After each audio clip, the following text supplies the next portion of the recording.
ሰላም ሰላም እንደምን አላችሁ የዚህ ቻናል ተከታታዮች አዱኛ እባላለሁ የስነ ልቦና ባለሙያ ነኝ። በዛሬው ቪዲዮ የ12ኛ ክፍል ተማሪዎች ለዩኒቨርሲቲ መግቢያ ብሔራዊ ፈተና ሊያደርጉት የሚገባ የስነ ልቦና ዝግጅት ላይ እንነጋገራለን። እንግዲህ አብራችሁ ከቆያችሁ ተፈታኞች ማወቅ የሚገባቸው ዋና ዋና ነጥቦች ምንድናቸው? የጥናት መርሃ ግብር አዘገጃጀት፣ የ12ኛ ክፍል የባለፉት ዓመታት ብሔራዊ ፈተና ጥያቄዎችና መልሶችን እንዴት በቀላሉ ማግኘት ይቻላል? ጥያቄዎቹን ስንሰራ ልንከተለው የሚገባ ስልት፣ ውጤታማ የሚያደርጉ ዋና ዋና የጥናት ስልቶች ምንድናቸው? ተፈታኞቹ ሊያስወግዷቸው የሚገባ ዋና ዋና ባህሪያት ምንድናቸው? ተፈታኝ ተማሪዎች ሊያዳብሯቸው የሚገቡ ዋና ዋና ባህሪያት ምን ናቸው? የፈተና ስጋት ወይም ደግሞ ኤግዛም አንዛይቲን እንዴት ማስወገድ እንችላለን? ተማሪዎች ውጤታማ እንዲሆኑ የወላጆችና የመምህራን ድርሻ ምን መሆን አለበት? ወላጆች ሊያስወግዷቸው የሚገቡ ዋና ዋና ባህሪያት ምንድናቸው? የሚሉትን በዝርዝር እንመለከታለን። እንግዲህ መልካም ቆይታ ይሆንላችሁ። እንግዲህ የ12ኛ ክፍል ተማሪዎች የዩኒቨርሲቲ መግቢያ ብሔራዊ ፈተና እንደሚፈተኑ ይታወቃል። በቅርብ ዓመታት የፈተናው አሰጣጥ ላይ ትልቅ ለውጦች ተደርገዋል፣ ሁላችንም እንደምናውቀው። በዚህ ሂደት ውስጥ ተፈታኞች ማወቅ የሚገባቸው ዋና ዋና ነጥቦች ምንድናቸው የሚለውን እንመለከታለን። የመጀመሪያው የፈተናው አሰጣጥ ሂደት ነው። ባለፉት ጥቂት ዓመታት እንደተለመደው ፈተናው የሚሰጠው ያው በከፍተኛ ትምህርት ተቋማት ወይም ዩኒቨርሲቲዎች ውስጥ ነው። ይህም እንግዲህ የፈተና ስርቆትን ወይም ኮረጃን ለመከላከልና ፍትሐዊነትን ለማረጋገጥ የታለመ ነው። እንግዲህ ምን ያህል ግቡን መቷል አልመታም ያው ግምገማችን ለየራሳችን ይሆናል ማለት ነው። ግን በተወሰነ ደረጃ ኩረጃን ማስቀረቱን መታዘብ እንችላለን። የፈተናው አይነት ያው ፔፐር ወይም ደግሞ ኦንላይን ሊሆን ይችላል። በወረቀት ወይም ፔፐር ቤዝድ ሲሆን አብዛኛው ተማሪ አሁንም በወረቀት ላይ ይፈተናል። በተለይ ኢንተርኔት አክሰስ በሌለባቸው አካባቢዎች ተማሪዎች የሚፈተኑት በወረቀት ነው። ይህ የራሱ የሆነ ጥቅምም ጉዳትም ሊኖረው ይችላል። ብዙ ተማሪዎች የፔፐር ቤዝድ የሆነ ኤግዛም ይመቻቸዋል። አንዳንዶች ደግሞ ኦንላይን ሊመርጡ ይችላሉ ማለት ነው። በኢንተርኔት ወይም በኦንላይን የሚሰጠው ያው ባለፈው ዓመት እንደተጀመረው በተወሰኑ የፈተና ጣቢያዎች በተለይ በከተሞች አካባቢ ፈተናውን በኮምፒውተር የመስጠት ልማድ እየተስፋፋ መጥቷል። ስለዚህ ሁሉም ተማሪ ይሄንን የኦንላይን ፈተና መለማመድ ግድ ይለዋል ማለት ነው። ሁልጊዜ ፔፐር ቤዝድ የሆነ ኤግዛም ላይቀጥል ይችላል። ስለዚህ እኔ እዚህ አካባቢ ስለሆንኩ አልችልም፣ እንደዚህ ስለሆነ አይመቸኝ ምለው ነገር አይደለም። ከትምህርት ሚኒስቴር እስከወረደ ድረስ የሁሉም ተማሪ ግዴታ ሊሆን ይችላል ማለት ነው። ሌላው ያው የመፈተኛ ጊዜ ነው። ትክክለኛው የፈተና ቀን ያው በትምህርት ሚኒስቴር ነው በይፋ የሚገለጸው። ነገር ግን አብዛኛው ጊዜ እስካሁን ባለው ትሬንድ ወይም ልምድ ሰኔ መጨረሻ ወይም ደግሞ ሐምሌ ወር መጀመሪያ አካባቢ ነው የሚሰጠው። በዚህ ወቅት ትክክለኛውን የፈተና ቀንና ዝርዝር መረጃ ለማግኘት ሁልጊዜ የትምህርት ሚኒስቴር ወይም ደግሞ ሚኒስትሪ ኦፍ ኤጁኬሽን ኦፊሻላዊ የቴሌግራም ገጽ ወይም ደግሞ የማህበራዊ ሚዲያ ገጾችን መከታተል ይመከራል። ብዙ ጊዜ ሰው በሰው ነው የምንሰማው ወይም ከጓደኞቻችን ነው የምንሰማው። እንደዛ ከሚሆን የትምህርት ሚኒስቴሩን ድረገጽ ሁልጊዜ መጎብኘት ልማድ ልናደርግ ይገባል ማለት ነው። በተለይ የኢንተርኔት አክሰስ ያለን ተማሪዎች ማለት ነው። ቀጣዩ እንግዲህ የጥናት መርሃ ግብር አዘገጃጀት ነው። ለ12ኛ ክፍል ብሔራዊ ፈተና ውጤታማ ዝግጅት ለማድረግ የተለያየ የጥናት መርሃ ግብር አዘጋጃጀት ሊኖር ይችላል። እኔ እዚህ ጋር ማሳያችሁ እንደ ሳምፕል ወይም ደግሞ ናሙና ነው እንጂ ይሄኛው ትክክል ነው ማለት አይደለም። እና ይህ መርሃ ግብር ሚዛናዊና አሰልች እንዳይሆን ተደርጎ የተዘጋጀ ነው። ሶ ተፈታኞች የጥናት መርሃ ግብር ሲያወጡ ሊከተሏቸው የሚገቡ መርሆች አሉ። የመጀመሪያው ያው ቅድሚያ የሚሰጡ ትምህርቶችን ወይም የትምህርት አይነቶችን መለየት ነው፣ ወይም ፕራዮሪታይዜሽን የምንለው ማለት ነው። በደንብ የማይገቡንን ወይም ደግሞ ከበድ ያሉንን ትምህርቶች በጠዋት ወይም አእምሯችን ሳይዝል ብናጠና ይመከራል። እኛም ያለፍነው በዛ መንገድ ስለሆነ ብዙ ጊዜ በጣም ጥሩ ውጤት ማምጣት የሚገቡንን የትምህርት አይነቶች ቀድመን ብናጠና ይመከራል። ምክንያቱም አእምሯችን ከዛለ ከደከመ በኋላ ወደ እነዚህ የትምህርት አይነቶች ብንሄድ በአግባቡ ላንይዛቸው እንችላለን። መያዝ ያለብንን ኮንሰፕት ወይም ደግሞ ጽንሰ ሀሳብ ላንይዘው እንችላለን። ስለዚህ ፕራዮሪታይዝ ማድረግ አለብን ማለት ነው። ሁለተኛው የጊዜ አከፋፈል ነው፣ ወይም ደግሞ ታይም ብሎኪንግ የምንለው ነው። እያንዳንዱን የጥናት ክፍለ ጊዜ ከ45 እስከ 60 ደቂቃ ቢሆን ይመከራል። እንግዲህ ብዙዎቻችን እንደምናውቀው አንድ ክፍለ ጊዜ 40 ደቂቃ ነው። ይህ ዝም ብሎ የሆነ ሳይሆን ሳይንሳዊ ጥናት ስለሆነ ነው። አንድ ትምህርት ከ40 ደቂቃ በላይ ባይበልጥ ይመከራል። እንደው ግፋ ወይም ደግሞ ምንድነው ተራዘመ ቢባል 1 ሰዓት መብለጥ የለበትም እና በመካከሉም ኢቨን የተወሰነ የእረፍት ሰዓት ከ5 እስከ 10 ደቂቃ እረፍት መውሰድ ያስፈልጋል ማለት ነው። ሌላው የፈተና ጥያቄዎች ልምምድ ነው። ጥናቱ ንባብ ብቻ መሆን የለበትም። ያው ቀጣይ ፈተና እንደሚጠብቀን ቢያንስ 30% የሚሆነውን ጊዜያችንን ያለፉት ዓመታት ብሔራዊ ፈተናዎችን ለመስራት መዋል ይገባዋል ማለት ነው። ሌላው የእንቅልፍና የምግብ ሰዓት ነው። በቀን ቢያንስ ከ6 እስከ 7 ሰዓት መተኛት ይጠበቅብናል። ያው ይሄ እንደ ህግ አይደለም። አክቹዋሊ አንዳንዱ ሰው ትንሽ የመኝታ ሰዓት ሊበቃው ይችላል። አንዳንዱ ደግሞ ረጅም ሰዓት እረፍት ሊያስፈልገው ይችላል። ግን ኦን አቬሬጅ ከ6 እስከ 7 ሰዓት እረፍት ማድረግ ይጠበቅብናል። ምክንያቱም አእምሯችን ማስታወስ የሚችለው ሲያርፍ ነው።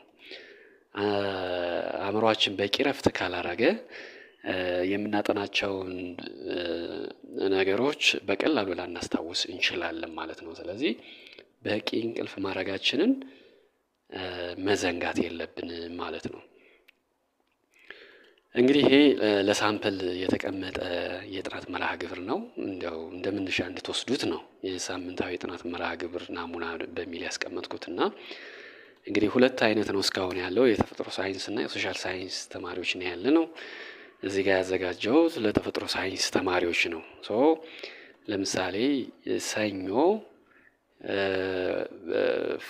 ከ2 ሰዓት እስከ 4 ሰዓት በጠዋቱ ክፍለ ጊዜ ፊዚክስ ወይም ማትስ ልናጠና እንችላለን ማለት ነው። ከሰኞ እስከ ረቡዕ ባለው ማለት ነው።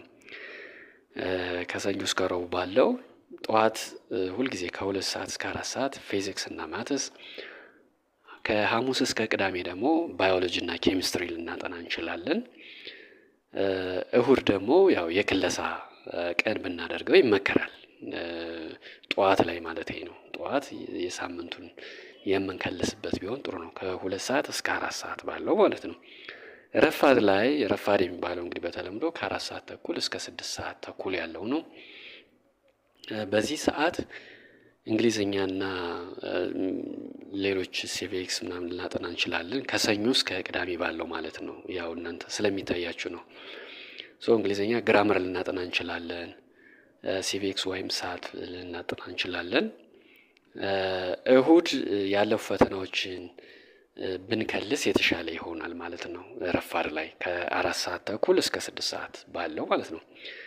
ከሰዓት ያው ምሳ ከበላን በኋላ ትንሽ ረፍት ካረግን በኋላ ከ8 ሰዓት እስከ 10 ሰዓት ያለውን የማጠቃልል ነው። ሰኞ ያው ኬሚስትሪ ወይም ባዮሎጂ ብናጠና፣ ከሐሙስ እስከ ቅዳሜ ደግሞ ፊዚክስ ወይም ማትስ ልናጠና እንችላለን። ከዛ እሁድ ላይ ትንሽ ደከም ያልንባቸውን ወይም ደግሞ ጥሩ ውጤት ወይም የማናመጣባቸውን ነጥቦች ለይተን እነዛ ነጥቦችን ብንከልስ ውጤታማ መሆን እንችላለን የሚል እምነት አለኝ። ያው ማታ ነው። ማታ ሲባል ከ2 ሰዓት እስከ 3 ሰዓት ተኩል ያለው ነው። በዚህ ወቅት አጫጭር ማስታወሻዎችን ብናነብ በደብተራችን የያዝናቸው ሊሆን ይችላል፣ በሞባይላችን ስክሪንሻት አድርገን የያዝናቸው ኖቶች ሊሆኑ ይችላሉ። ሰው አጫጭር ማስታወሻዎችን በመከለስ ብናሳልፍ ይመከራል። ከሰኞ እስከ ረቡዕ ያለውን ከዛ ከሐሙስ እስከ ቅዳሜ ደግሞ ማታ የቃላት ትርጉም ወይም ደግሞ ቮካቡላሪ ብናጠና ጥሩ ነው። ምክንያቱም ፈተናዎች ብዙ ጊዜ ከቮካቡላሪ ጋር የተያያዙ ሊሆኑ ይችላሉ። ሌላው እንግዲህ እሁድ የእረፍት ሰዓት ማድረግ አለብን። ከማታ ብዙ ጊዜ እሁድ ባናጠናና ለቀጣዩ ሳምንት ዝግጅት የምናደርግበት ቢሆን ይመከራል። ቅድም እንዳልኳችሁ ይሄ ለሳምፕል ነው እንጂ ይሄ ህግ አይደለም። እናንተ ውጤታማ ሊያደርገን ይችላል ያላችሁትን ስኬጁል ወይም መርሃ ግብር ማውጣት ትችላላችሁ ማለት ነው። የጥናት ስልቶች ወይም ስታዲ ቴክኒክስ ምንድናቸው የሚለውን እንመለከታለን። እንግዲህ ብዙ ጊዜ ያው በብዙ ጥናቶች የተደገፈው የፌይማን ቴክኒክ የሚባለው ነው። ይህ ያጠናን ስልት ምንድነው? ያጠናነውን ርዕስ ለሌላ ሰው እንደምናስተምር አድርገን ጮክ ብለን ማስረዳት ነው። አስዩም እኛ መምህር ነን፣ በዛ ጉዳይ እኛን ራሳችንን እንደ መምህር ቆጥረን ለሌላ ሰው እንደምናስተምር አድርገን ማስረዳት ነው።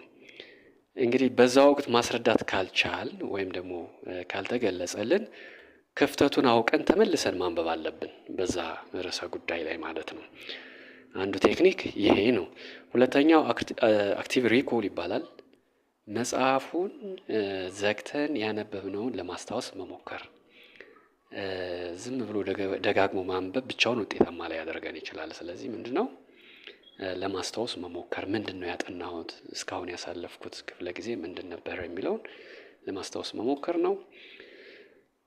በመጨረሻም ያው የቡድን ጥናት በጣም ኢፌክቲቭ ነው። ይሄ በነገራችን ላይ ግልጽ ያልሆኑ ነጥቦችን ለመወያየት በሳምንት አንድ ቀን ከጓደኞቻችን ጋር ተገናኝተን ማጥናት ውጤታማ እንድንሆን ያደርገናል ማለት ነው። ይህን ባህል ማዳበር መቻል አለብን ማለት ነው።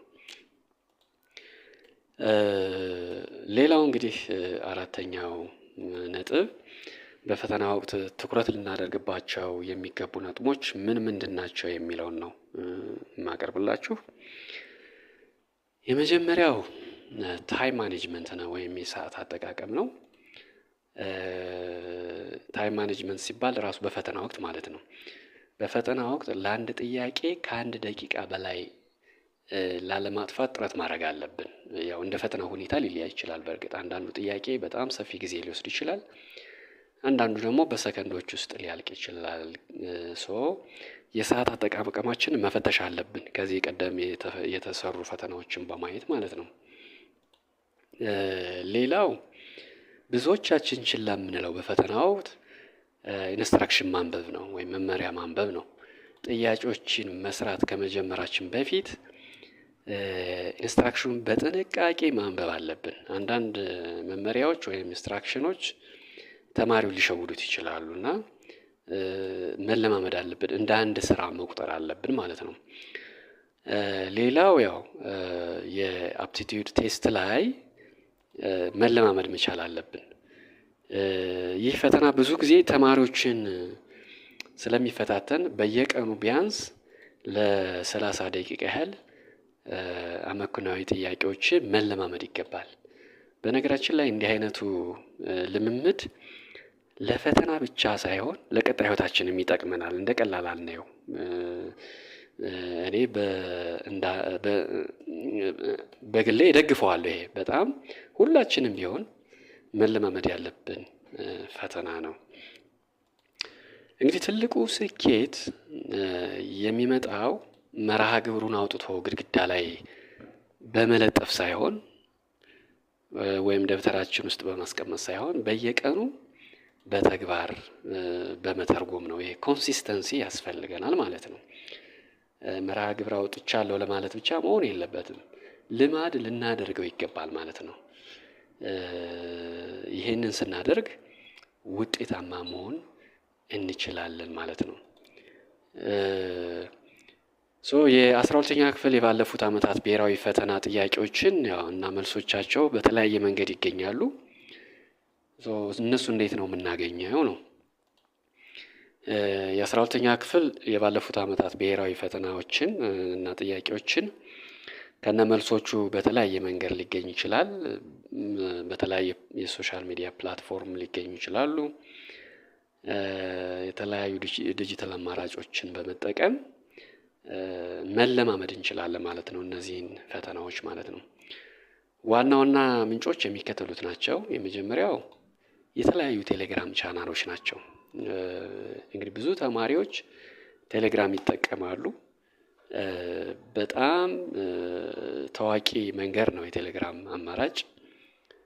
ብዙ ተማሪዎች እንደመጠቀማቸው በቀላሉ በቴሌግራም ውስጥ ገብቶ እነዚህን ጥያቄዎች መለማመድ ይቻላል ማለት ነው።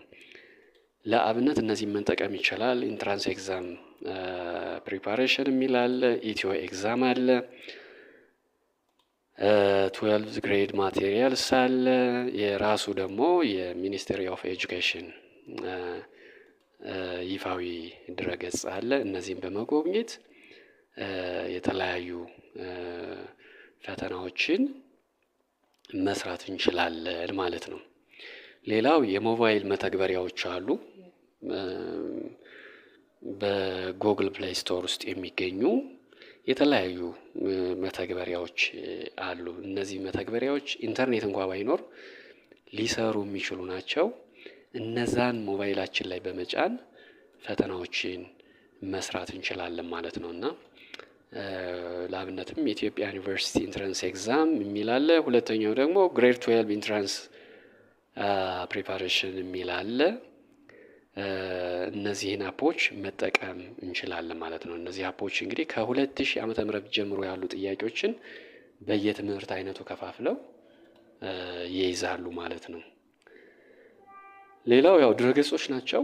አንዳንድ የትምህርት ድርጅቶች ጥያቄዎችን በፒዲኤፍ ፎርም ያስቀምጣሉ። እነዚህን ጥያቄዎች ካገኘን ተጨማሪ አማራጭ ሆኖ ያገለግላሉ ማለት ነው።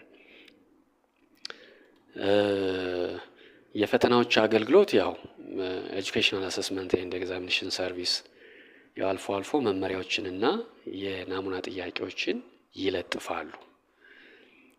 ይህንን አድራሻ በመጠቀም ማግኘት ትችላላችሁ ማለት ነው። ሌላው የታተሙ መጽሐፍት ናቸው። እንግዲህ ይሄ የቆየ ትሬንድ ነው። የታተሙ መጽሐፍት አሉ። ፈተናዎችን ብቻ የያዙ መጽሐፍት ማለት ነው። በተለያዩ መጽሐፍት መሸጫ መደብሮች ወይም በአካባቢያችን በሚገኙ ቤተ መጽሐፍት የ12ኛ ክፍል ብሔራዊ ፈተና መለማመጃዎች ታትመው ተቀምጠዋል። እነዛን ማንበብ እንችላለን። እነዚህ መጽሐፍት በተለይ ለሂሳብና ለፊዚክስ ጥያቄዎች ዝርዝር ማብራሪያ ስለሚሰጡ በጣም ጠቃሚ ናቸውና ተፈታኞች እነዚህ መጽሐፎች ቢቻል ገዝተን ቤታችን ብናስቀምጥ አቅሙ ያለን ማለት ነው። ካልሆነም ደግሞ ከገዙ ጓደኞቻችን ተውሰን መጠቀም እንችላለን ማለት ነው። ሌላው እንግዲህ ጥያቄዎችን ስንሰራ ልንከተለው የሚገባ ስልት ነው። የመጀመሪያው በዓመተ ምህረት ከፋፍሎ መስራት ነው። ጥያቄዎችን ሁሉንም እንደመጣልን መስራት ሳይሆን በተቻለ መጠን በዓመተ ምህረት ከፋፍሎ መስራት። ለምሳሌ ዛሬ የ2015 ዓመተ ምህረትን ሂሳብ ፈተና ከሰራን ነገ ደግሞ የ2014ን እያልን መቀጠል እንችላለን ማለት ነው። ሌላው ሰዓት መያዝ፣ ፈተናውን ልክ እንደ እውነተኛ ፈተና በሰዓት ገድበን ለመስራት መሞከር ነው። ራሳችንን ለመፈተሽ ያግዘናል። ሌላው መልሱን ብቻ አለማየት። ብዙዎቻችን የምንሸወደው ቶሎ ብለን ሩጠን መልሱን ነው ማየት የምንፈልገው። ይሄ ትክክል አይደለም። ለምን ያ መልስ ሊሆን እንደቻለ ማብራሪያውን ወይም ደግሞ ኤክስፕላኔሽኑን ማየት ያስፈልጋል። እውቀቱን መፈለግ ከውጤቱ ይልቅ ጥያቄውን ለመረዳት መሞከር ማለት ነው። ይሄ ለምን ይረዳናል? ለተመሳሳይ ጥያቄ ዝግጅት እንድናደርግ ያግዘናል ማለት ነው። ሌላው ያው ያለፉ ዓመታት ጥያቄዎችን ደጋግሞ መስራት በፈተና ወቅት የሚኖረንን የመደናገጥ ስሜት በከፍተኛ ሁኔታ ይቀንሰዋል። አንዳንዴ በ70% ወይም በ80% ሊቀንስልን ይችላል ማለት ነው። ሌላው እንግዲህ ውጤታማ የሚያደርጉ ዋና ዋና የጥናት ስልቶች አሉ።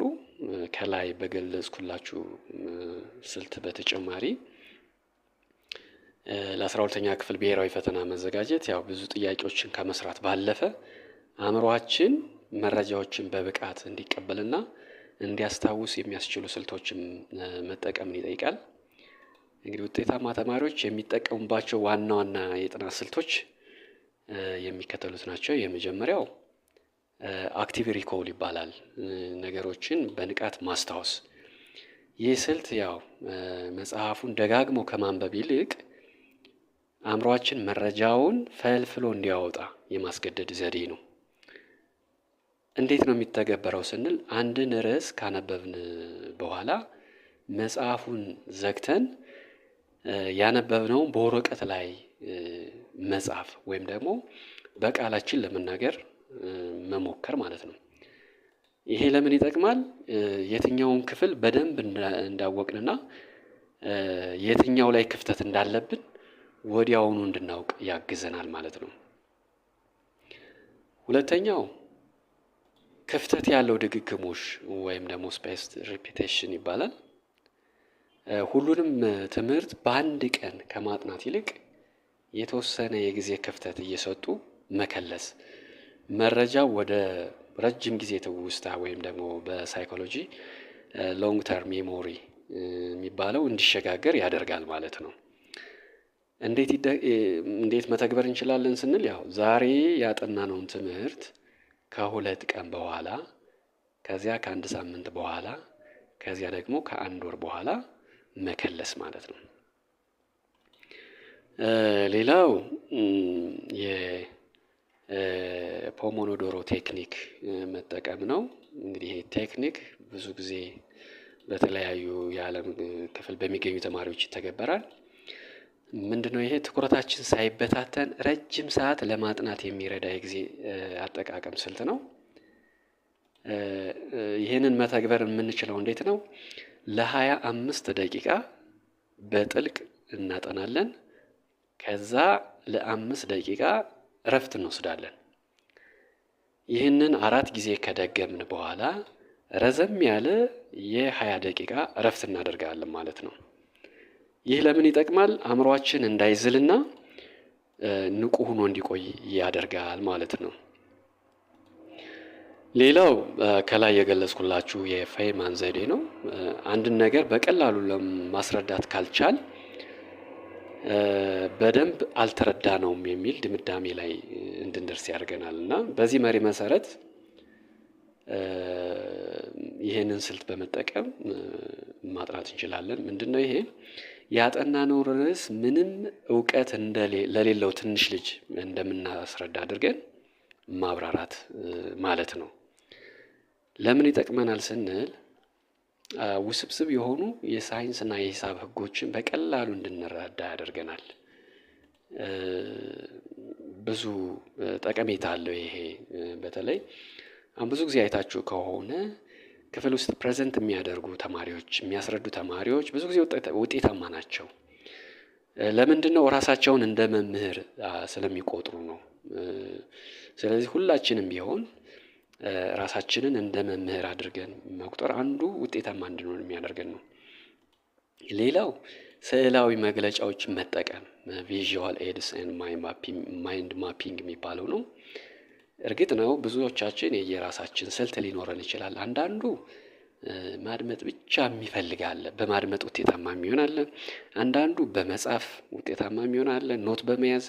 አንዳንዱ ደግሞ በመመልከት ውጤታማ የሚሆን አለ። አንዳንዱ ደግሞ ስዕል እየሳለ ሀሳቡን ለመረዳት የሚጥር አለ። ይሄ እንደ ግድ ሩል ላይሆን ይችላልና እንደየስጦታችን ሊለያይ ይችላል። አእምሯችን መረጃዎችን በምስል መልክ የመያዝ ከፍተኛ ብቃት አለውና ይሄንን ያው በትምህርቶቹ መካከል ያለውን ግንኙነት ለማሳየት የሀሳብ ካርታ ወይም ደግሞ ማይንድ ማፕ የሚባለውን እንስላለን። ለምሳሌ በባዮሎጂ የሴል ክፍሎችን ስናጠና በስዕል አስደግፈን ማጥናት በቀላሉ እንድናስታውስ ሊያደርገን ይችላል ማለት ነው። ሌሎችንም ትምህርቶች በተመሳሳይ ማለት ነው። ሌላው የፈተና ስልቶችን መለማመድ ነው። ኤግዛም ስትራቴጂ እንለዋለን። ብሔራዊ ፈተና እውቀትን ብቻ ሳይሆን ፈጣንነትንም የሚለካበት ነው። በዚህ ወቅት ምንድነው ማድረግ ያለብን? ያው የሚሰጠን ሰዓት ውስን ነው። ስለዚህ ኢፌክቲቭሊ ለመጠቀም ምንድነው ማድረግ ያለብን ነው። የመጀመሪያው የማግለል ዘዴ መከተል ነው። የማግለል ኤሊሚኔሽን ቴክኒክ ይባላል። ለምሳሌ 4 ምርጫዎች ሲሰጡን በፍጹም መልስ ሊሆኑ የማይችሉትን 2 ምርጫዎች ቀድመን ማስወጣት እና ትክክለኛውን መልስ የማግኘት እድላችንን ማስፋት ነው። ከ4ቱ ምርጫዎች 2ቱ በእርግጠኝነት መልስ አይደሉም ብለን እንደመድማለን። መልስ ሊሆኑት የሚችሉት ከ2 አንዱ ነው ማለት ነው። ትኩረታችን 2ቱ ላይ ይሆናል ማለት ነው። ይህንን ስልት በመጠቀም በቀላሉ ጊዜያችንን መጠቀም እንችላለን ማለት ነው። ሌላው ምንድነው? በዚሁ በማግለል ዘዴ አንድ ጥያቄ ላይ ብዙ ጊዜያችንን ማባከን የለብንም። በኮንፊደንስ ልንመልሳቸው የምንችላቸውን ጥያቄዎች እየሰራን ከበድ ያሉንን ጥያቄዎች ማለፍ ነው። ከዛ በኋላ ተመልሰን እንሰራቸዋለን ማለት ነው። አንዱ ስልት ይሄ ነው። ሁለተኛው የሰዓት ልምምድ ነው። በዚህ ይሄንን ምንድነው? በየቀኑ ቢያንስ 5 የቃላት ቮካብራሪ እና 5 የአመክንዮ አናሎጂ ጥያቄዎችን በመስራት አእምሯችንን ማዘጋጀት ይጠበቅብናል ማለት ነው። ሌላው እንግዲህ እዚህ ጋር ልንረዳ የሚገባው ነገር ምንድነው? ጥራት ከብዛት ይበልጣል። ይህን መረዳት አለብን። በቀን 10 ሰዓት ዝም ብሎ ደብተር ይዞ ከማሳለፍ ይልቅ 4 ሰዓት ስልታዊ በሆነ መንገድ ትኩረት ሰጥቶ ማጥናት ውጤታማ እንድንሆን ያደርገናል ማለት ነው። ይህንን ሁላችንም መረዳት መቻል አለብን። የሚቀጥለው ነጥብ ምንድነው?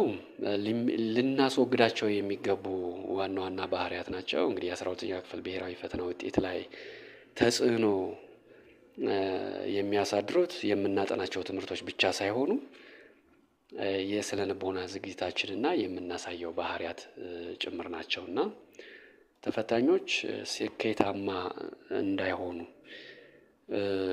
የሚያደርጉና ሊወገዱ የሚገባቸው ባህሪያት አሉ። ዋና ዋናዎችን እንደሚከተለው ቀርበዋል። የመጀመሪያው ምንድነው? ነገ እሰራዋለሁ ማለት ፕሮክራስቲኔሽን ይባላልና ገና ጊዜ አለኝ በሚል ስሜት ጥናትን ማሳደር ትልቁ ጠላታችን ነው። ይህን መረዳት አለብን። ጊዜው እየቀረበ ሲመጣ የሚፈጠረው ጭንቀት በትኩረት እንዳናጠና ሊያደርገን ይችላል።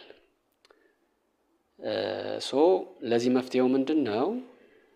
ትላልቅ ምዕራፎችን ወደ ትናንሽ ክፍሎች በመከፋፈል ዛሬውኑ ጥቂት ገጾችን ማንበብ መጀመር ነው። ለነገ እያልን ባጠራቀምነው ቁጥር ገና ጊዜ ነው ገና አለን ወይም ጊዜው ገና ነው በሚል ከተዘናጋን ወዳልተፈለገ ጭንቀት ውስጥ ልንገባ እንችላለን። በነገራችን ላይ ይሄ ፕሮክራስቲኔሽን የሚባለው እንደው ለተማሪ ብቻ ሳይሆን አጠቃላይ ለሰው ልጅ ሕይወት ብዙ ሰዎችን ለውድቀት የሚዳርግ ነው። ነገ የሚል ባህሪ ማለት ነውና ልናስወግደው የሚገባ ነው። ዛሬ መስራት ያለብንን ዛሬ መስራት አለብን። ይህንን ለራሳችን መወሰን መቻል አለብን ማለት ነው። ሌላው ውጤት ላይ ብቻ ማተኮር። ከፍተኛ ውጤት ካላመጣሁ ምን ይውጠኛል በሚል ስጋት ያው መጨነቅ አእምሯችንን መረጃ እንዳይቀበል ያደርገዋል። ትኩረታችንን ከውጤቱ ላይ አንስተን በየቀኑ በምናደርገው የጥናት ሂደት ላይ ማተኮር ይገባናል። ሂደቱ ካማረ ውጤቱን መምጣቱ አይቀርምና እና የዕለቱን ከሰራን ኮንሲስተንትሊ ጥረት ካደረግ የምንፈልገው ውጤት መምጣቱ የማይቀር ነው። በዚህ እርግጠኛ መሆን መቻል አለብን። ሶስተኛው ልናስወግደው የሚገባ ጠባይ ምንድነው? እንቅልፍ ማጣት ነው። ስሊፕ ዲፕራይቬሽን እንለዋለን። ያው አንዳንድ ተማሪዎች ሌሊቱ ሙሉ በማጥናት ውጤታማ የሚሆኑ ይመስላቸዋል። ነገር ግን እንቅልፍ የሌለው አእምሮ ያጠናውን ነገር የማስታወስ ብቃቱ ዝቅተኛ ነው። በቀን ቢያንስ ከ6 እስከ 8 ሰዓት እረፍት ማድረግ አለብን። አእምሯችን ያጠናውን መረጃ ሴቭ የሚያደርገው ስንተኛ ወይም እረፍት ስናደርግ ነው እና በቂ እንቅልፍ አለማድረግ ትክክለኛ የሆነ ጠባይ አይደለም ማለት ነው። ሌላው ተገቢ ያልሆነ ማነጻጸር ኮምፓሪዝን ነው ልናስወግደው የሚገባ። ጓደኛዬ 3 መጽሐፍ ጨረሰ እኔ ግን ገና ነኝ የሚል ራስን ከሌሎች ጋር ማወዳደር ለጭንቀትና ለተስፋ መቁረጥ ሊዳረገን ይችላል። ስለዚህ ራሳችን ብቻ ነው ፎከስ ማድረግ ያለብን። ኦፍ ኮርስ በጎ የሆነ ቅናት፣ በጎ የሆነ ንጽጽር ጥሩ ሊሆን ይችላል። ግን አንዳንዴ ሳናስበው ወደ ጭንቀት ሊያመራን ይችላል። ስለዚህ እያንዳንዱ ሰው የራሱ የጥናት ፍጥነትና አረዳድ እንዳለው መረዳት አለብን። ጓደኛዬ ሌላ ነው፣ እኔ ሌላ ነኝ። ስለዚህ ትኩረታችን ትናንት ከነበርነው እውቀት ዛሬ ምን ጨመርን በሚለው ላይ ማተኮር ይገባናል ማለት ነው። ሌላው በፈተና ወቅት ያው መደናገጥ ነው። ብዙ ተማሪ በጣም ጎበዝ የሚባሉ ተማሪዎች በፈተና ፌል የሚያደርጉት በመደናገጥ ነው። አንድ ጥያቄ ስለከበደን ብቻ ሁሉንም መስራት አንችልም ማለት አይደለም። ይሄ ትክክል አይደለም። እንዲህ አይነቱ ጠባይ ምንድነው? ቀሪዎቹን ቀላል ጥያቄዎች እንኳን እንድንሳሳት ያደርገናል ማለት ነው። አንድ ጥያቄ ወይም 2 ጥያቄ ስለከበደን የምንጨነቅ ወይም የምንደናገጥ ከሆነ ሌሎች መስራት የምንችላቸውን ጥያቄዎች ሁሉ እንዳንሰራ እንቅፋት ሊሆንብን ይችላል ማለት ነው። ስለዚህ የከበደን ጥያቄ ካለ እሱን ዘለን ወደ ቀጣዩ ጥያቄ ማለፍ። ሁሉንም ከጨረስን በኋላ ወደ ኋላ እየተመለስን የከበዱን ጥያቄዎች መስራት እንችላለን ማለት ነው። ስለዚህ መደናገጥን ማስወገድ መቻል አለብን ማለት ነው። ሌላው ማስወገድ ያለብን ባህሪ ምንድነው? ኩረጃና ይሄ አቋራጭ መንገድ መፈለግ። እንግዲህ በራስ መተማመን ማጣት አንዳንድ ተማሪዎችን ኩረጃ ወይም ፈተና ይወጣል የሚሉ ወሬዎችን እንዲያምኑ ያደርጋቸዋል። ይህ ባህሪ ያው በትምህርት ሚኒስቴር ጥብቅ ቁጥጥር ስለሚደረግበት ሙሉ የትምህርት ዘመናችንን ዋጋ ሊያስከፍል ይችላልና እንዲህ አይነት ባህሪን ማስወገድ ይገባናል። በስራችን ብቻ ለማለፍ ጥረት ማድረግ መቻል አለብን። ምክንያቱም ነገ ከነገ ወዲያም በህይወታችን ተከትሎን ስለሚሄድ ማለት ነው። በገዛ ጥረታችን የምናመጣው ዝቅተኛ ውጤት በኩረጃ ከምናመጣው ከፍተኛ ውጤት በላይ በራሳችን እንድንተማመንና ለቀጣይ የዩኒቨርሲቲ ህይወት ዝግጁ እንድንሆን ያደርገናል ማለት ነው። እና ልንጸየፈው ይገባል። በነገራችን ላይ በጣም ነውር ነው ብለን ራሳችንን ማሳመን መቻል አለብን። ሌሎች ሊኮርጁ ይችላሉ። ሌሎች ስለኮረጁ እኔም መኮረጃ አለብኝ የሚለው በጣም የተሳሳተ አስተሳሰብ መሆኑን ሁላችንም ልንረዳ ይገባል። አንዳንዴ በዛ በተሳሳተ መንገድ የሄዱ ሰዎች ብዙ ጊዜ በህይወታቸው ሰክሰስፉል አይደሉም። የሆነ ቦታ ላይ ስታክ ያደርጋሉ። ምክንያቱም በእነሱ እውቀት አይደለም እዛ ደረጃ ላይ የደረሱት። ስለዚህ የኩረጃ አመልን ልናስወግድ ይገባል ማለት ነው። አስተሳሰቡ ራሱ ከአእምሯችን ልናወጣው ይገባል። ሌላው በማህበራዊ ሚዲያ መዘናጋት የብዙ ተማሪዎች ችግር ይሄ ነው። በጥናት መካከል ያው ሶሻል ሚዲያ ልንገባ እንችላለን። ቴሌግራም ሊሆን ይችላል፣ ቲክታክ ሊሆን ይችላል፣ ፌስቡክ ሊሆን ይችላል። እንደዚህ አይነቱ ልማድ ትኩረታችንን ይሰርቀዋል ማለት ነው። የጥናት ጊዜያችንን ይሻማዋል። ትኩረታችንን ትምህርታችንን መሆኑ ይቀርና ሌላ ማህበራዊ ጉዳይ፣ ፖለቲካ፣ እኛን የማይመለከት ጉዳይ ላይ ሊሆን ይችላልና ጊዜያችንን በፌዝ እና በማይጠቅም ጉዳይ ላይ እንድናሳልፍ ያስገድደናል ማለት ነው። በተለይ ማህበራዊ ሚዲያ በጣም መጥፎ ነው። አላስፈላጊ ሱስ ውስጥ እንድንገባ የሚያደርገን ነው። በምናጠናበት ሰዓት ስልካችንን ሌላ ክፍል ማስቀመጥ ወይም ደግሞ ዶን ዲስተርብ የሚል ሞድ ላይ ማስቀመጥ ያስፈልጋል ማለት ነው። የተለየ የራሳችንን ስልት ልንጠቀም እንችላለን ወደዚህ እንዳንገባ ማለት ነው። እና ማህበራዊ ሚዲያ እንዳያዘናጋን ከፍተኛ ጥንቃቄ ማድረግ አለብን ማለት ነው። እንግዲህ ባጭሩ ብሩህ አመለካከት መያዝ፣ በራስ መተማመንና ወጥ የሆነ ጥናት ወይም ኮንሲስተንሲ ከማንኛውም ተሰጥኦ በላይ ለስኬት ያበቁናል ማለት ነው። እንግዲህ ሰባተኛው ተፈታኝ ተማሪዎች ሊያዳብሯቸው የሚገቡ ዋና ዋና ባህሪያት ምንድን ናቸው የሚለውን ነው የምናየው። የ12ኛ ክፍል ብሔራዊ ፈተናን በስኬት ለማጠናቀቅ ከአሉታዊ ባህሪያት መራቅ ብቻውን በቂ ላይሆን ይችላል። ይልቁንም ውጤታማ ተማሪዎች የሚጋሯቸውን ጠንካራና አዎንታዊ ባህሪያት መገንባት ወሳኝ ነው። እነዚህ አዎንታዊ ባህሪያት ምንድን ናቸው ነው? የመጀመሪያው በራስ መተማመን ነው። ሰልፍ ኮንፊደንስ የምንለው ነው። በራስ መተማመን ማለት ሁሉን አውቃለሁ ማለት ሳይሆን ለማንኛውም ጥያቄ ዝግጁ ነኝ፣ የቻልኩትን ጥረት አድርጌያለሁ ብሎ ማመን ነው እንጂ የማይችሉትን እችላለሁ ማለት አይደለም። ሰልፍ ኮንፊደንስ ማለት ለማንኛውም ጥያቄ ዝግጁ ነኝ፣ የቻልኩትን ጥረት አድርጌያለሁ ብሎ ራስን ማሳመን ያስፈልጋል ማለት ነው። ይህ ስሜት በፈተና ወቅት የሚመጣን ድንገተኛ ጭንቀት ያስወግድልናል። ይህን እንዴት ማዳበር እንችላለን? ትናንሽ ግቦችን አውጥተን በማሳካት ለምሳሌ ዛሬ 1 ምዕራፍ እጨርሳለሁ ብለን ያንኑ ከፈጸምን በራሳችን ላይ ያለን እምነት ይጨምራል ማለት ነው። በእቅዳችን በተመራን ቁጥር በራስ መተማመናችን ይጨምራል። ሌላው ወጥነት ያለው ጥረት ሊኖረን ይገባል። በተደጋጋሚ ሰምታችሁኝ ከሆነ ኮንሲስተንሲ ይላልና ኮንሲስተንሲ ኢዝ ቬሪ ኢምፖርታንት፣ በቃ ውጤታማ ለመሆን ማለት ነው። በአንድ ቀን 15 ሰዓት አጥንቶ ለ3 ቀን መተኛት ውጤታማ አያደርግም። አንዳንድ ተማሪዎች ተኝተው ይኖሩና ለአንድ ሳምንት እንቅልፍ እስኪያጡ ድረስ የሚያጠኑ አሉ። ጅስራውን ግን ይሄ በጣም ስህተት ነው። ከዛ ይልቅ በየቀኑ ቋሚ በሆነ ሰዓት ለ4 ወይም ለ5 ሰዓት ማጥናት ትልቅ ለውጥ ያመጣል። ይህንን ባህሪ ለማዳበር ጥናትን እንደ ምግብና እንደ እንቅልፍ የዕለት ተዕለት ልማዳችን ልናደርገው ይገባል ማለት ነው። ሌላው የማወቅ ጉጉትና ጥያቄ መጠየቅ ነው።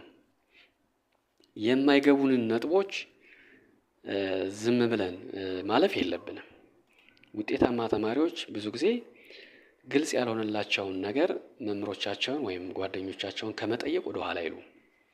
ያለመሳቀቅ እንደዚህ ይሉኛል ምናምን ሳይሉ በጣም ሲል የሆነ ጥያቄ ወይም ቀላል የሆነ ጥያቄ ቢሆን እንኳ ከመጠየቅ ወደ ኋላ አይሉ። ይሄንን ባህሪ ሁላችንም ልናዳብር ይገባል ማለት ነው። ይሄ ጠቃሚ ልምድ ነው። ይህ ለምን እንዲሆን ብሎ መጠየቅ። መረጃው ከአእምሯችን ውስጥ በጥልቀት እንዲቀመጥ ያግዘናል ማለት ነው። ብዙ ጊዜ ጠይቀን የምናገኛቸው መረጃዎች በአእምሯችን ለረጅም ጊዜ እንዲቀመጡ ሊያደርግ ይችላል። ሌላው ሁልጊዜ የጥናት ስሜት ላይኖረን ይችላል። ስሜታችንን መቆጣጠር ያስፈልጋል ማለት ነው። እንግዲህ አንድ የሰራነው ሞዴል ፈተና ውጤቱ ዝቅተኛ ሊሆን ይችላል። በእንደዚህ ወቅት ያው ተስፋ አለመቁረጥና ጥናታችንን መቀጠል ይሄ እንድንበረታ እንድንጠነክር ያደርገናል። ለምሳሌ አንድ ሞዴል ፈተና ሰርተን ያ ፈተና ጥሩ ውጤት ላናመጣ እንችላለን። ቀጣዩ እውነተኛው ፈተናም እንደዚህ ሊሆን ይችላል የሚል ጭንቀት ውስጥ መግባት የለብንም። ነገ የተሻለ ስራ እሰራለሁ ብለን ራሳችንን ማሳመን መቻል አለብን ማለት ነው እና ሁልጊዜ ውድቀታችንን መማሪያ እንጂ እንደ መጨረሻ የህይወት መጨረሻ አድርገን መቁጠር የለብንም። በየትኛውም ጉዞ ከውድቀታችን መማር ነው፣ ከስህተታችን መማር ነው እንጂ ወደ ተስፋ መቁረጥ ሊያመራን አይገባም። ሌላው ያው አካላዊና አእምሮአዊ ጤንነታችን መጠበቅ አለብን። ያው አእምሮአችን እንዲሰራ ሰውነታችን ጤናማ መሆን አለበት። ብዙ ጊዜ ውጤታማ ተማሪዎች ለጤናቸው ጥንቃቄ ያደርጋሉ፣ ስፖርት ይሰራሉ፣ የተለያዩ አክቲቪቲዎችን ያደርጋሉ፣ ጤንነታቸውን ይጠብቃሉ። እንዲሁ ከቀላል ስልት ውሃ መጠጣት፣ በቂ ውሃ መጠጣት ያው ትኩረቱ ይጨምራል። አእምሮአችን የማስታወስ ችሎታው ይጨምራል እና ብዙ ጊዜ ይህን እንደ ተራ ነገር ልናየው እንችላለን። ብዙዎቻችን ካልጠማን በስተቀር ውሃ እንጠጣም እና ይሄ መጥፎ ልማድ ነው። ውሃ እስካልቸገረን ድረስ በምንችለው አቅም አዘውትረን ኮንሲስተንትሊ ውሃ መጠጣት አለብን። ይህን ባደረግን ቁጥር አንደኛ የሚፈጠርን ጭንቀት መቀነስ እንችላለን፣ የሰውነታችንን ጤንነት እንጠብቃለን ማለት ነው እና ቅድም እንዳልኳችሁ የአካል ብቃት እንቅስቃሴ ማድረግም ትልቁ ስልት ነው። በቀን ቢያንስ ከ15 እስከ 20 ደቂቃ ወክ ማድረግ ወይም መራመድ፣ እንቅስቃሴ ማድረግ የጭንቀት ሆርሞኖችን በከፍተኛ ሁኔታ ይቀንሳል ማለት ነው። አካላዊ እንቅስቃሴ የሚያደርግና የማያደርግ ሰው እኩል የጭንቀት መጠን የላቸውም እና አእምሮአችን ንቁ እንዲሆን፣ ደስተኛ እንድንሆን የአካል ብቃት እንቅስቃሴ ማድረግ አለብን። አንዳንዱ ተማሪ ሁልጊዜ እንደው ብዙ ጊዜውን ሶፋ ላይ ተቀምጦ የሚያሳልፍ አለ። አንድ ቦታ ላይ ቁጭ ብሎ ብዙ ረጅም ሰዓት የሚያሳልፍ ተማሪ ለጭንቀት የመጋለጥ እድሉ ሰፊ ነው። ሰውነቱም ደካማ እየሆነ ይሄዳል ማለት ነው እና በተቻለ መጠን የአካላዊ እንቅስቃሴ ማድረግ ይጠቅመናል ማለት ነው። ሌላው ስትራቴጂክ ቲንኪንግ ነው ወይም ደግሞ ስልታዊ አስተሳሰብ ልንለው እንችላለን። ሁሉንም መጽሐፍ ከዳር እስከ ዳር በቃል ከመያዝ ይልቅ የትኞቹ ርዕሶች በፈተና ላይ በብዛት እንደሚመጡ ስልታዊ በሆነ መንገድ ለይቶ ማወቅና በእነሱ ላይ ማተኮር የብልህ ተማሪ ጠባይ ነው። እንደው ሁሉንም ከሀ እስከ ፐ ወይም ከኤ እስከ ዜድ ማንበብ አይደለም። የትኞቹ ርዕሶች ላይ ነው ፎከስ ማድረግ ያለብኝ የሚለውን መለየት። ይህን እንዴት መስራት እንችላለን? ያለፉትን ዓመታት ፈተናዎችን በመመልከት ወይም በመገምገም የጥያቄዎችን አወጣጥ ዘይቤ ፓተርናቸውን ልንረዳ እንችላለን ማለት ነው። ይሄ ብዙ ጎበዝ ተማሪዎች ይሄ አይጠፋቸውም። በብዛት ጥያቄ የሚወጣው ከየት አካባቢ ነው? አብዛኛውን ጊዜያችንን እዛ ላይ እንድናተኩር ያደርገናል ማለት ነው። ሌላው ያው ጊዜን በአግባቡ መጠቀም ነው።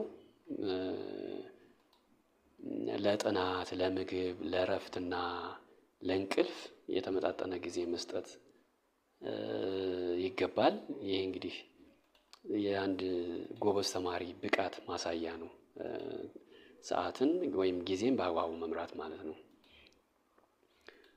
ከላይ እንደገለጽኩት ቅድሚያ የሚሰጣቸውን ተግባራት በየቀኑ መለየት ያስፈልጋል። በአጠቃላይ እነዚህን ባህሪያት ማዳበር ጊዜ የሚወስድ ቢሆንም አንዴ ካዳበርናቸው ግን ለብሔራዊ ፈተና ብቻ ሳይሆን ለዩኒቨርሲቲና ለቀጣይ ሕይወታችንም ለስኬት ትልቅ መሰረት ይሆናሉ ማለት ነው። ሌላው እንግዲህ በተፈታኝ ተማሪዎች ላይ የሚከሰተው አንዱ ስነ ልቦናዊ ችግር ምንድነው? የፈተና ስጋት ነው ወይም ኤግዛም አንዛይቲ የምንለው ነው። የፈተና ስጋት አብዛኛውን ተፈታኝ የሚያጋጥም የተለመደ ስሜት ነው። ስጋቱን ሙሉ በሙሉ ማጥፋት ባይቻልም ትኩረትን እንዳይሰርቅና ውጤት እንዳያበላሽ በእነዚህ ሳይንሳዊና ስነ ልቦናዊ መንገዶች መቆጣጠር እንችላለን። ለማሳያ ያህል ነው እነዚህን ያቀረብኩላችሁ።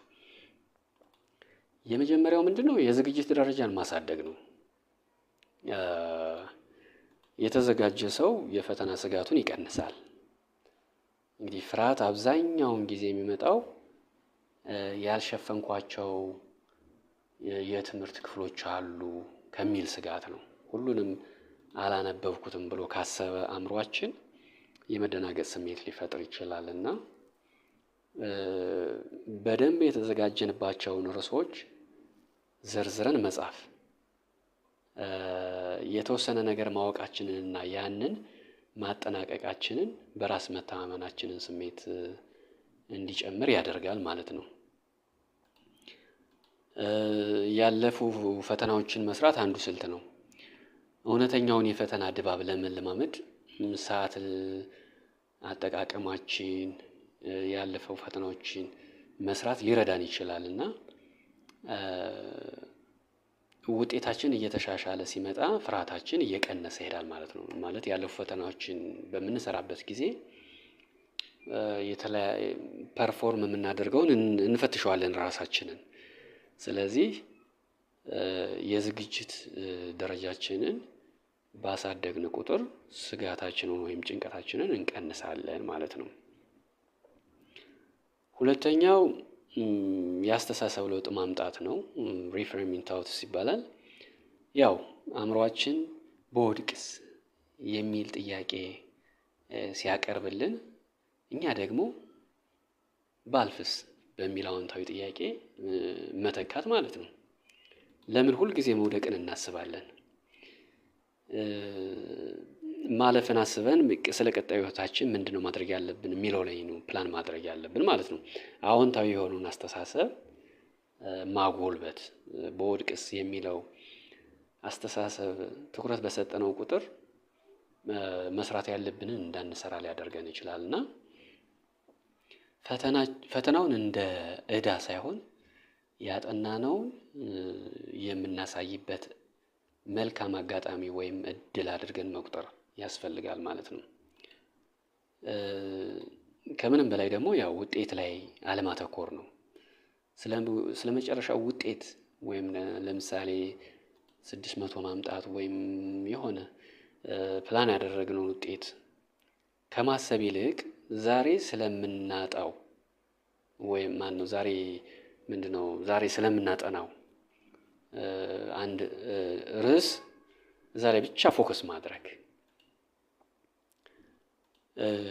ትናንሽ ድሎች ናቸው ትልልቅ ስጋቶችን የሚያጠፉት ወይም የሚቀንሱት። ስለዚህ ዛሬ የያዝናትን ትንሽ ነገር እዛች ላይ ስኬታማ መሆናችንን እርግጠኛ መሆን ያስፈልጋል ማለት ነው። ዋናው ላይ የሚገጥመን ጭንቀት ለማጥፋት ማለት ነው። ሌላው የመተንፈስና የመረጋጋት ልምምድ ነው። እንግዲህ አንዳንዴ ስጋት ሲሰማን ሰውነታችን ያው የጭንቀት ሆርሞኖች ይጨምራሉ።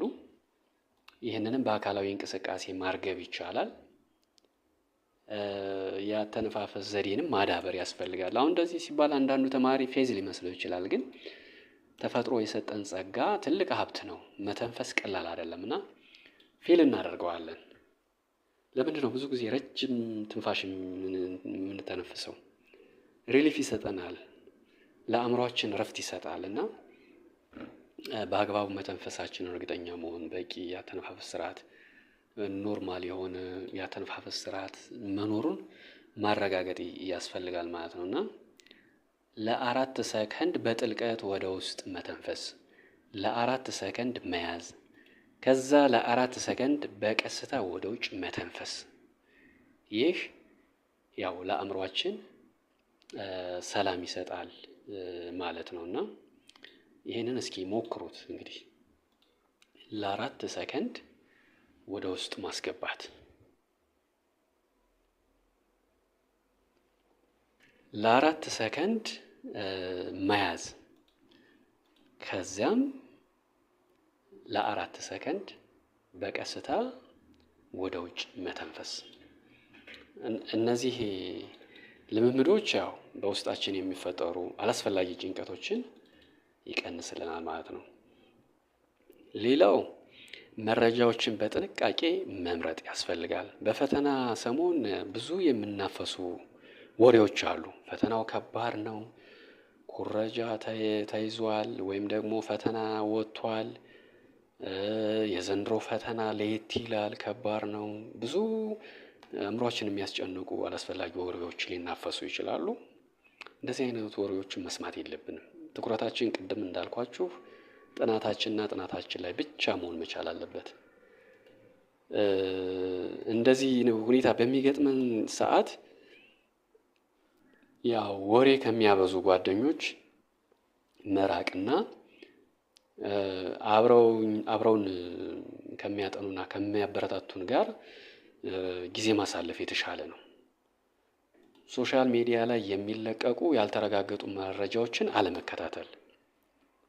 በቃ በእኛ ላይ ጭንቀት ከሚፈጥሩ መረጃዎች ራሳችንን ማራቅ መቻል አለብን ማለት ነው። እንደነገርኳችሁ መረጃ ስንቀበል የምንቀበለው መረጃ ምን ያህል ሪሊያብል ነው ወይም ደግሞ እውነታነት አለው የሚለውን መመርመር ያስፈልጋል ማለት ነው እንጂ በየሰፈሩ በየመንደሩ የሚወራውን ወሬ ሁሉ መቀበል የለብን ማለት ነው። ሌላው ያው እውነታን መቀበል፣ ወርስት ኬስ ሴናሪዮ የሚባለው ምንድን ነው? እስኪ መጨረሻው ሊሆን የሚችለው የሚለውን አስቦ ያንን ለመቀበል ዝግጁ መሆን። አንዳንዴ ፍርሃትን ለማሸነፍ ባላልፍስ ምን ይፈጠራል ብለን ራሳችንን መጠየቅ ነው። በቃ ዘ ወርስት ሴናሪዮ ማሰብ። ኦኬ ባላልፍስ፣ በወድቅስ ምንድን ነው ሊሆን የሚችለው የሚለውን ማሰብና ያንን ለመቀበል ዝግጁ መሆን። ይህንን ካደረግን በእርግጠኝነት ነው የምላችሁ የተሻለ ውጤት ማምጣት እንችላለን። ማለት ምንም ማለት አይደለም ብለን ራሳችንን ካሳመን ማለት ነው። እውነታው ምንድን ነው ካል ያው ብሔራዊ ፈተና የህይወት መጨረሻ አይደለም። ሁሉም ሰው የሚሳካለት ተፈትኖ ስላለፈ ወይም ጥሩ ውጤት ስላመጣ ወይም በዩኒቨርሲቲ ስላለፈ አይደለም። ብዙ ስኬታማ ሰዎች ፈተና ወድቀው በሌላ የህይወት መንገድ ውጤታማ ሆነዋል። ምንም ገሌ ማለት አያስፈልግም። ብዙዎቻችን መረጃው ስላለን ማለት ነው። ይህንን ስናስብ የሞት ሽረት ስሜቱ ይቀንሳል ማለት ነው። የመጨረሻውን the worst case scenario ማሰብ ማለት ነው። አንዱ ስልት ሊሆን ይችላል። የመጨረሻው ያው በቂ ረፍትና እንቅልፍ ማድረግ። ይህን በተደጋጋሚ ጠቅሼላችኋለሁ። አእምሯችን በድካም ብዛት ሲዝል በቀላሉ ለጭንቀት ይጋለጣል። ስለዚህ ከፈተናው በፊት ባሉት ቀናት በቂ እንቅልፍ ማድረጋችንን ማረጋገጥ አለብን። እንቅልፍ በራስ መተማመንን የሚጨምር የተፈጥሮ መድኃኒት ነው እና ብዙዎቻችን ትኩረት አንሰጠውም። አንድ ተማሪ ጎበዝ የሚባለው ያነጋ ወይም ደግሞ ሌሊቱ ሙሉ ሲያጠና ያደርና እንቅልፍ ያልተኛ አድርገን እናስባለን። which is wrong። ይሄ በጣም ስህተት ነው እና በቂ እንቅልፍ ማድረግን ልማድ ማድረግ አለብን ማለት ነው። እንደ አጠቃላይ ስጋት የሚጠፋው በተግባር እንጂ በማሰብ አይደለም። ስላሰብን ስጋት አይጠፋም፣ ስንሰራ ነው ስጋት የሚጠፋው።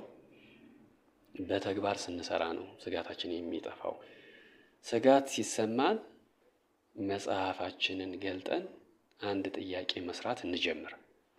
ያኔ ስጋቱ እየራቀ ትኩረታችን ደግሞ እየጨመረ ይሄዳል ማለት ነው። እንግዲህ 9ኛው ነጥብ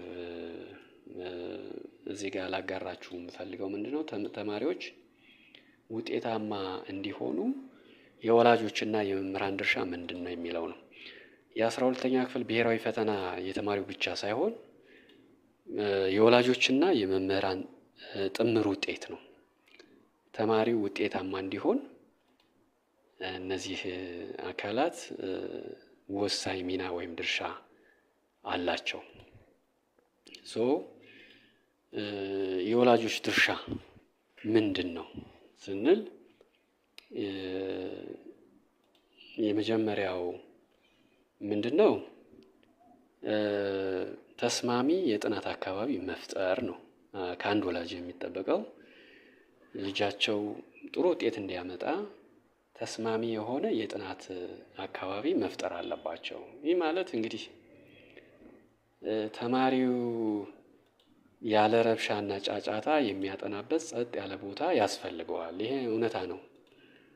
እርግጥ ነው አብዛኛው ኢትዮጵያዊ በድህነት ውስጥ ስለሚኖር የተመቻቸ ቦታ ላይ ይገኝ ይችላል። ሁሉም አንድ ላይ ነው የሚኖረው። እዛ ቡና ይፈላል፣ ቴሌቪዥን ይከፈታል፣ ልጅ ይኖራል። ብዙ ነገር ለተማሪው ምቹ ሁኔታ ላይኖር ይችላል። ግን ችግሩ በጣም አሳሳቢ መሆኑን ተረድቶ ለልጁ የሚመች ቦታ መፍጠር መቻል አለብን። ወይ ልጁ በሚያጠናበት ሰዓት ጸጥታ መኖር አለበት። ይሄንን ወላጆች ማመን መቻል አለባቸው ማለት ነው። እና አለበለዚያ ተማሪው ትኩረቱን ያጣል፣ እየተረበሸ ማጥናት አይችልም፣ በውጤቱ ላይም አሉታዊ ተጽዕኖ ይፈጥራል ማለት ነው። እና ወላጆች ይህን በደንብ ማሰብ መቻል አለባቸው። ተማሪው በሚያጠናበት ሰዓት ምንም የሚረብሸው ነገር አለመኖሩን ማረጋገጥ አለባቸው። ከቤት ውስጥ ስራዎች ነፃ ማድረግ አለባቸው። እርግጥ ነው አብዛኛው ተማሪ ወላጁን እያገዘ ነው የሚኖረው። በኢኮኖሚ መደጋገፍ ስላለብን አንዳንዴ ከእውነታ መራቅ ላይኖርብን ይችላል። ነገር ግን በተቻለ መጠን ከስራ ነፃ የሚሆንበትን ሁኔታ መፍጠር አለባቸው ወላጆች። በተለይ ፈተናው በቀረበ ቁጥር ተማሪው ሙሉ ትኩረቱን ጥናቱ ላይ እንዲያደርግ የቤት ውስጥ ጫናዎችን መቀነስ አለባቸው ወላጆች። ሌላው አዎንታዊ ማበረታቻ መስጠት። አንተ አትችልም ወይም ደግሞ ካልተፈተንክ ከሚሉ ማስፈራሪያዎች ይልቅ ጥረትህን እናያለን፣ እናምንብሃለን፣ ጎበዝ፣ አይዞህ የሚሉ ማበረታቻ ቃላትን መጠቀም ያስፈልጋል። ስነልቦናው የሚጎዳ ንግግር ከወላጆች መራቅ አለበት። አይዞህ በርታ የኔ ልጅ ሲሉት ነው ልጅ የሚጥረውና አላስፈላጊ ቃላትን ከመናገር መቆጠብ አለባቸው ወላጆች በተቻለ መጠን። በተለይ ወጣቶች ስለሚሆኑ ወጣት በትንሽ ነገር ስሜቱ ሊጎዳ ይችላል እና ወላጆች በተቻለ መጠን የተማሪውን ስነልቦና ከሚጎዱ ቃላት መራቅ አለባቸው። ሌላው ጤናማ አመጋገብና እንቅልፍን መከታተል ያስፈልጋል ወላጆች። ተማሪው በቂ ውሃ እንዲጠጣ፣ የተመጣጠነ ምግብ እንዲመገብና በሰዓቱ እንዲተኛ ማገዝ አለባቸው። የተገኘውን አንዳንዴ በእርግጥ ለሀብታም ልጅ መምከርና ለድሃ ልጅ መምከር እኩል ላይሆን ይችላልና ግን በተቻለ መጠን ተማሪው በቂ ምግብ መመገቡን ማረጋገጥ፣ በቂ እረፍት ማድረጉን ማረጋገጥ፣ በተቻለ መጠን ደስተኛ እንዲሆን ማድረግ ያስፈልጋል ማለት ነው እና ወላጆች ይህንን ማድረግ ይጠበቅባቸዋል ማለት ነው። የመምህራን ድርሻ ምንድን ነው ስንል ደግሞ ያው እንግዲህ መምህራን የተማሪውን የትምህርት ዝግጅት ከማሳደግ ባለፈ እንደ መካሪ፣ እንደ ሜንተር ያገለግላሉ። እንግዲህ ብዙዎቻችን እንደምናውቀው መምህሮቻችን መምህር ብቻ ሳይሆኑ አባትም እናትም የሁሉ ነገራችን ምሳሌዎች ናቸው መምህራን እና መምህራን ከፍተኛ ኃላፊነት አለባቸው። በምን አይነት መንገድ ነው መምህራን ተማሪውን ሊያግዙት የሚችሉ? ቁልፍ ነጥቦችን በመለየት ሰፊውን የትምህርት ይዘት ወደ ፈተና በሚመጡ ዋና ዋና ነጥቦች ወይም ደግሞ ኪ ኮንሰፕትስ የምንላቸው ላይ አሳጥሮ ማቅረብ። መምህሩ ከተማሪው በተሻለ ሁኔታ የፈተናውን ባህሪ ያውቀዋል። ስለዚህ ቁልፍ ነጥቦችን ለይቶ ለተማሪው ማጋራት ያስፈልጋል። የፈተና አሰራር ዘዴዎችን ማስተማር፣ ጥያቄዎችን እንዴት በፍጥነት መስራት እንደሚቻል፣ ምርጫዎችን የመቀነስ ከላይ የገለጽኩት ስልት ማለት ነው። እና ሌሎችን ዘዴዎች ተማሪውን ማሰልጠን አለባቸው። ተከታታይ የሞዴል ፈተናዎችን መስጠት ያስፈልጋል። ተማሪዎች የፈተናውን ድባብ እንዲለማመዱና ድክመታቸውን ቀድመው እንዲያውቁ መምህራን ማገዝ አለባቸው። ሌላው የስነ ልቦና ግንባታ ማድረግ አለባቸው መምህራን። ተማሪዎች በራሳቸው እንዲተማመኑ፣ ለፈተናው ያላቸውን ፍርሃት እንዲቀንሱ የማማከር አገልግሎት መስጠት አለባቸው ማለት ነው። እንግዲህ መምህራንና ወላጆች የተቀናጀ ድጋፍ ማድረግ አለባቸው። በዚህ ሂደት እንግዲህ የመጀመሪያው ምንድነው? መረጃ መለዋወጥ ነው። መምህራንና ወላጆች ስለ ተማሪው የጥናት ሁኔታና ስለሚታይበት ለውጦች ወይም ደግሞ ድክመቶች መረጃ መለዋወጥ አለባቸው። ተገቢ ያልሆነ ጫናን ማስወገድ አለባቸው። ሁለቱም ወላጆችም መምህራንም ከተማሪው አቅም በላይ የሆነ ውጤት እንዲያመጣ በማስጨነቅ ለጭንቀት ወይም ዲፕሬሽን እንዳይዳረግ ጥንቃቄ ማድረግ አለባቸው ማለት ነው። በአጠቃላይ ተማሪው መሀል ላይ ሆኖ በሁለቱም በኩል ከቤትና ከትምህርት ቤት ማለት ነው የሚደረግለት ድጋፍ ከተመጣጠነ ፈተናውን በስኬት የማለፍ እድሉ በጣም ሰፊ ይሆናል ማለት ነው። እንግዲህ የሚገርመው ነገር ብዙ ጊዜ ተማሪዎች የሚጨነቁት ከራሳቸው ፍርሃት ይልቅ ቤተሰቦቼን አሳፍር ይሆን፣ በእኔ ያፍሩ ይሆን በሚል ስጋት ነው ብዙ ጊዜ የሚጨነቁት ማለት ነው። ስለ ወላጆቻቸው ምን ይላሉ ስለኔ የሚለው ነው የሚያስጨንቃቸው። ስለዚህ ወላጆች ውጤትህ ምንም ይሁን ምን እኛ ካንተ ጋር ነን የሚለውን ለተማሪዎቻቸው ወይም ማረጋገጥ አለባቸው ማለት ነው። ይህ ውጤቱ ምንድነው? የዚህ ድጋፍ ተማሪው በነፃነት እንዲያጠና ትልቅ ጉልበት ይሆነዋል ማለት ነው። ምንም ውጤት ያምጣ ምንም ከጎኑ እንደማይለዩና ድጋፍ እንደሚያደርጉለት ማረጋገጥ አለባቸው ወላጆች ማለት ነው። ወላጆች ሊያስወግዷቸው የሚገቡ ባህሪያት ምንድናቸው የሚለውን እንመለከታለን። ወላጆች ልጆቻቸው ለብሔራዊ ፈተና በሚዘጋጁበት ወቅት የሚያሳዩቸው አንዳንድ ባህሪያት ሳያውቁት በተማሪው ውጤት እና ስነ ልቦና ላይ ከፍተኛ ጉዳት ሊያደርሱ ይችላሉ። እነዚህ ሊያስወግዷቸው የሚችሏቸው ባህሪያት ምንድናቸው ስንል፣ አንደኛው ከልክ ያለፈ ጫናና ማስፈራራት። ይህን ፈተና ካላለፍክ የቤታችን ጠላት ነው፣ ወይም እዚህ ቤት አትገባም፣ ወይም ደግሞ ለአንተ የፈሰሰው ገንዘብ ምንድነው የሚባለው ይቆጨናል፣ ወይም ደግሞ በአንተ ላይ ብዙ ኢንቨስት አድርገናል፣ ስለዚህ ይህንን ፈተና ካላለፍክ ለእኛ ኪሳራ ነው ወዘተ የሚሉ ንግግሮች ያው ተማሪውን ለከፋ ጭንቀት ይዳርገዋል። ጭንቀት ደግሞ ያው ሁላችንም እንደምናውቀው አእምሮ መረጃን ማስተዋወስ እንዳይችል ወይም ደግሞ ብቃቱን እንዲያጣ ያደርገዋል ማለት ነው። በተለይ ሊወገድ የሚገባው ንግግር ከወላጆች ያው ካላለፍክ ምንም ዋጋ የለም፣ በቃ ህይወትህ እንደተበላሸ ወቀው፣ ካልተማርክ ምናምን የሚሉ የልጁን ስነ ልቦና የሚጎዱ ንግግሮች መራቅ አለባቸው። የተሻለው አማራጭ ምንድነው ካል የቻልከውን ጥረት አድርግ፣ እኛ በጥረቱ ደስተኞች ነን፣ ወይም ደግሞ በምታደርገው ጥረት ሁሉ ደስተኞች ነን፣ አይዞ በርታ ማለት ነው ከወላጆች የሚጠበቀው ማለት ነው። ሁለተኛው ልጅን ከሌሎች ጋር ማወዳደር ማለት ነው።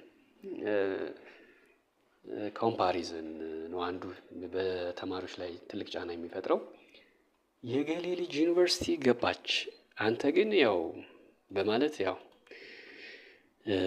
የልጃቸውን አቅም ከሌሎች ተማሪዎች ጋር ማነጻጸር ተማሪው በራሱ ላይ ያለውን እምነት እንዲያጣ ያደርገዋል ማለት ነው። ይህ ደግሞ ምንድነው? ተማሪው በማጥናት ፈንታ ሰው ምን ይለኛል በሚል ስጋት ውስጥ ጊዜውን እንዲያጠፋ ያደርገዋል ማለት ነው። ሶስተኛው ለጥናት የማይመች የቤት ውስጥ ድባብ። እንግዲህ በቤት ውስጥ ጫጫታ ማብዛት፣ ዘመድ አዝማት መጥራት፣ ወይም ደግሞ ቴሌቪዥን በከፍተኛ ድምፅ ከፍቶ ማየት። እንግዲህ እነዚህ ነገሮች ተማሪው ትኩረቱን እንዲያጣ ያደርገዋል ማለት ነው። ስለዚህ ተማሪው እያጠና ባለበት ሰዓት ትኩረቱን የሚሰርቁ ማህበራዊ ሁነቶችን ከቤት ውስጥ ማዘጋጀት ትክክል አይደለም ማለት ነው እና ምንም ቢሆን ለልጁ ዋጋ መክፈል ያስፈልጋል። ልጃችን ውጤታማ እንዲሆን ከፈለግን ማለት ነው። አራተኛው የቤት ውስጥ ስራዎችን ማብዛት፣ በተለይ ሴቶች ላይ ነው እንግዲህ እንደዚህ አይነት ነገር የሚስተዋለው። አልፎ አልፎ ወንዶችም ላይ አለ፣ ግን ሴቶች ላይ ይበዛና ተማሪው ከትምህርት ቤት ደክሞት ሲመጣ ወይም ደግሞ ሊያጠና ሲል የቤት ውስጥ ስራዎችን ማብዛት፣ እነዚህ ነገሮች ያው የልጁን የጥናት ጊዜ ይሻማሉ ማለት ነው። ስለዚህ በፈተናው ሰሞን ተማሪው ወይም ደግሞ ተማሪዋ በቂ የጥናት እና የእረፍት ጊዜ እንዲኖራቸው ከስራዎች ጫና ነፃ ማድረግ ያስፈልጋል ማለት ነው። አምስተኛው ጥርጣሬና የማያቋርጥ ክትትል። አንዳንድ ወላጆች በየደቂቃው አንብበሃል? ለምን ስልክ ትይዛለህ? ለምን ስልክ ላይ ታፈጣለህ? ለምን አታጠናም? ወዘተ እያሉ መጠየቅ ተማሪው በወላጆቹ እንደማይተማመንና በቃ አላስፈላጊ ጭንቀት ውስጥ እንዲገባ ሊያደርገው ይችላል። ይህ ደግሞ የባህሪ ለውጥ እንዲያመጣ ወይም ደግሞ በቀላሉ ተናዳጅ እንዲሆን ሊያደርገው ይችላል። ምክንያቱም ተማሪው በራሱ እቅድ ነው መመራት ያለበት። ከወላጆች የሚጠበቀው ድጋፍ ማድረግ ነው። ከዛ ውጪ ቁጥጥር፣ ከልክ ያለፈ ክትትልና ቁጥጥር ተማሪውን ለጭንቀት ሊዳረገው ይችላል ማለት ነው እና የተሻለው መንገድ ምንድን ነው ካል አብሮ በመመካከር የጥናት ፕሮግራም ማውጣትና በፕሮግራሙ መሰረት እያጠና መሆኑን በሩቁ መከታተል። በሩቁ የሚለውን አስምሩበት። በሩቁ መከታተል ማለት እየተከታተልነው እንደሆነ ሊሰማው አይገባም። በቃ ድጋፍ ነው ማድረግ ያለብን ማለት ነው። ስድስተኛውና የመጨረሻው የፈተናውን ውጤት እንደ የሞት ሽረት ማየት። ይሄ ወላጆች ሊያስወግዱት የሚገባ ባህሪ ነው። ፈተናውን ማለፍ ብቸኛው የህይወት ስኬት እንደሆነ አድርጎ ማቅረብ ተማሪው ፈተናው ላይ አንድ ጥያቄ ቢጠፋው እንኳን ሙሉ በሙሉ ተስፋ እንዲቆርጥ ያደርገዋል ማለት ነው። ስለዚህ የወላጆች ሚና ጀስት ፖሊስ መሆን ሳይሆን አሰልጣኝ መሆን፣ ኮች መሆን ነው መሆን ያለበት። አሰልጣኝ ስህተትን ይረዳል፣ ያበረታታል፣ ድል ሲገኝም ደግሞ አብሮ ይደሰታል። ፖሊስ ግን ጥፋትን የመፈለግ ስራ ነው፣ ከዛም የመቅጣት ስራ ነው፣ ለውጤት አያበቃም እና ወላጆች ከእንደዚህ አይነት ባህሪያት መራቅ አለባቸው ማለት ነው። እንግዲህ በአጠቃላይ ተፈታኝ ተማሪዎች ፈጣሪን አጋዥ በማድረግ ውጤታማ ለመሆን የሚችሉትን ሁሉ ጥረት ማድረግ አለባቸው። ወላጆች ተገቢውን የስነ ልቦናና የማቴሪያል ድጋፍ ማድረግ ይጠበቅባቸዋል።